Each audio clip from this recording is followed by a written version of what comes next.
The windshield wipers have that dry, rhythmic squeak where the rubber has started to split near the top edge. It's 6:42 p.m. on a Thursday. You are sitting at a red light that stays red for 3 full minutes outside an office park you've pulled out of roughly 1,800 times. The rain is coming down in that gray, uncommitted mist that doesn't clean the glass, just smears the oncoming headlights into greasy orange streaks. Your plastic access badge is still clipped to your belt loop, tugging slightly at the fabric of your trousers. You reach down, unclip it, and drop it into the center console next to 3 loose coins, a dead pen, and a dry cleaning receipt from 9 months ago. And right then, while the engine hums faintly against the steering wheel, a thought surfaces that you have been shoving into the dark for 5 straight years. If I died right here at this intersection, they'd post my job listing before my family finished picking out a casket. It isn't a dramatic thought. Your pulse doesn't spike. Your eyes don't tear up. It arrives completely flat, cold, and obvious, like looking at an electric bill. The light turns green. The car behind you taps its horn, not an aggressive blast, just a dull little nudge, and your right foot moves to the accelerator on pure muscle memory. You drive home because you literally don't know where else the car is supposed to go. When you're 20, nobody warns you about the silent momentum of your late 20s. They warn you about catastrophic failures. They tell you not to get buried in predatory debt, not to ruin your credit, not to fall in with the wrong crowd, not to abandon your degree. Everyone prepares you for the visible train wrecks. Nobody warns you about the default settings. Nobody tells you that you can wake up on your 22nd birthday, make 3 completely sensible choices about starting pay, rent, and commute distance, and then blink once, just once, and find yourself standing in an unfamiliar kitchen at 35, wondering who designed the life you're living. It happens without a single argument. You take the offer that pays $4,000 more because you have loans to clear. That makes sense. You rent the apartment 20 minutes closer to that office so you aren't exhausted by Wednesday. That makes 2. You make friends with the people sitting 2 cubicles away because proximity dictates companionship. You start adopting their shorthand. You start complaining about the same middle managers. You start looking forward to the exact same half-price appetizers on Thursdays.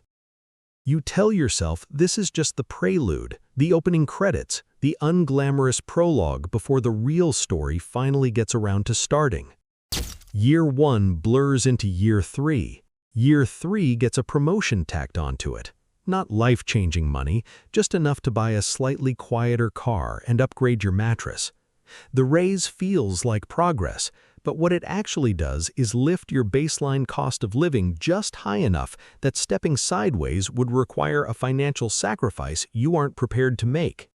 So you stay another year, just to build equity, just to see where the next cycle goes. Then 30 hits. 30 doesn't hit like a party, it hits like a quiet audit. You notice your body doesn't forgive 4 hours of bad sleep anymore. You notice the new hires in your department look like kids, and worse, they treat you like an established fixture, a piece of the office furniture. You look at the director of your division. He's 52. He owns a 4-bedroom house in an expensive suburb, 2 spotless cars in the driveway, and eyes that look completely dead behind wire-rimmed glasses. He works 60 hours a week managing slide decks that get archived and never opened again.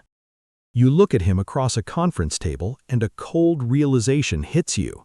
If you keep doing everything right, if you win every review, hit every metric, and outperform every benchmark, you get to be him. That is the grand prize at the end of the maze.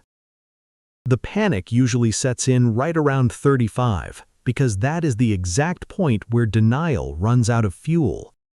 In your 20s, hope is cheap because time feels infinite. You can waste 4 years on a dead-end path and still believe you have your entire 30s to become an architect, a carpenter, a founder, or a writer. You carry an invisible safety net of future potential. At 35, that potential starts solidifying into reality. You do the math while standing in the shower. If you retire at 65, you have roughly 30 years left working. You have already spent 13 in the workforce. That means this routine isn't a temporary warm-up. It is the majority of your adult existence. The weight of that is suffocating. You start looking at the things you own through a different lens. You walk into your living room on a quiet Saturday. The sun hits the rug. You bought the rug because it matched the couch. You bought the couch because it fit the room. You rented the room because it was close to the job you despise. Every physical object surrounding you was purchased with hours of your life traded in a room you didn't want to be in.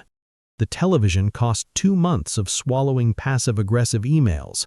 The dining table cost 3 weeks of meetings that produced nothing. Your entire life is an elaborate museum built out of traded hours, and you don't even like the curator. This is the exact fork in the road where most people break in one of 2 directions. The first direction is slow surrender. You convince yourself that wanting meaning was just youthful arrogance. You tell yourself that everyone is miserable, that work is merely a financial transaction for survival, and that mature adults chase stability, not purpose. You buy a better coffee grinder. You spend 3 hours every evening letting short-form videos wash over your eyes until they burn, deliberately drowning out the silence so you don't have to hear the questions waiting for you in the dark. The second direction is the desperate swing. You buy expensive running gear you use 3 times. You look at one-way flights to South America at midnight on a Tuesday night. You start bookmarking boot camps and high-ticket certification courses, obsessively looking for an emergency hatch that will magically undo 12 years of compounding momentum in 30 days. Neither works. The slow surrender turns you into a ghost who simply waits 30 years for a retirement watch. The desperate swing exhausts your remaining energy until you crash right back onto the sofa, feeling even more trapped than when you started. The brutal truth about waking up on the wrong path at 35 is that there is no clean reset button. You cannot go back to 21 with 0 responsibilities, 0 overhead, and a blank slate. You have commitments. You have rent or a mortgage.